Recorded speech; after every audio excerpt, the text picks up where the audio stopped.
ఇప్పుడే జీ5 app download చేయండి. చూడండి మీ ఫేవరెట్ టీవీ షోస్ ఎప్పుడైనా ఎక్కడైనా. ఆ జాబ్ ని ఎలాంటి పరిస్థితుల్లో నువ్వు పోగొట్టుకున్నావో, ఆ జాబ్ లోంచి తీసేసినప్పుడు నీకెంత అవమానం జరిగిందో అదంతా నాన్నకు చెప్పాను. పోయిన చోటే సంపాదించాలంటారు కదా, అలాగే ఎక్కడ మీ పరువు పోతుందని మీరు బాధపడ్డారు, అదే కాలేజ్లో జాబ్ ఇప్పిస్తే మీకు ఆనందంగా ఉంటుంది. నిజమేంటని అందరికీ అర్థమవుతుందని నేనే చెప్పాను.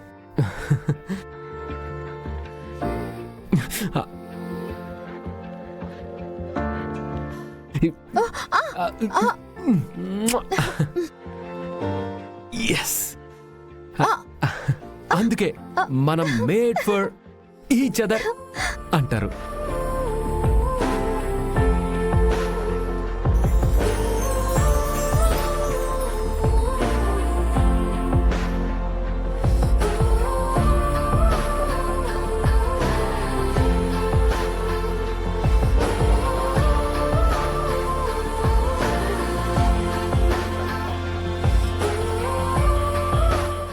మనసులో ఏముందో అది అర్థం చేసుకొని నాకేం కావాలని కోరుకున్నానో అది సంపాదించి పెట్టావు.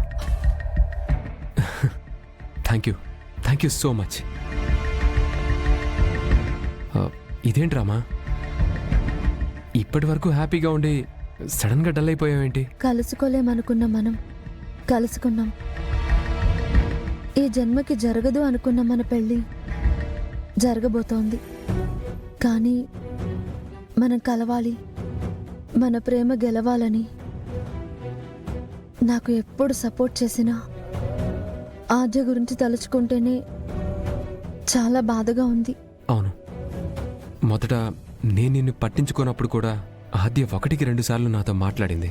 మనం ఒకటి కావాలని, మన పెళ్లి జరగాలని నాకు ఎంతో సాయం చేసిన ఆద్య మన పెళ్లి కొండకుండా వెళ్ళిపోతుంది. నాకదే బాధగా ఉంది. అదేంటి, మన పెళ్లి చూడకుండా ఎలా వెళ్తుంది? వెళ్ళిపోతానంటుంది. ఎంత చెప్పినా వినటం లేదు. ఇన్ని రోజులు మా బాబాయ్ కనిపించక కామ్గా ఉంది. ఇప్పుడు బాబాయ్ రాగానే వెళ్ళిపోవడానికి రెడీ అయిపోయింది. ఇన్ని రోజులుండి ఇంకో 10 రోజులు ఉండడానికి తనకి ప్రాబ్లం ఏంటి? తను ప్రేమించిన బావ పెళ్లి మరొకరితో జరిగిపోయింది. ఇంకా బావెదురుగా తిరగడం తనకి బాధగా ఉంది. అయినా బాబాయ్ కోసమే ఆగింది. ఇప్పుడు వెళ్ళిపోతుంది. ఆద్య వెళ్ళిపోతుందంటే తట్టుకోలేకపోతున్నాను. ఆద్య వెళ్ళిపోతుందంటే నాకు బాధగానే ఉంది. మన పెళ్లి చూడాలని అందరికన్నా ఎక్కువగా కోరుకుని తనే పెళ్లికి లేకుండా వెళ్ళిపోవడం ఏంటి? నాకు అదే బాధగా ఉంది. ఏం చేయాలో అర్థం కావడం లేదు.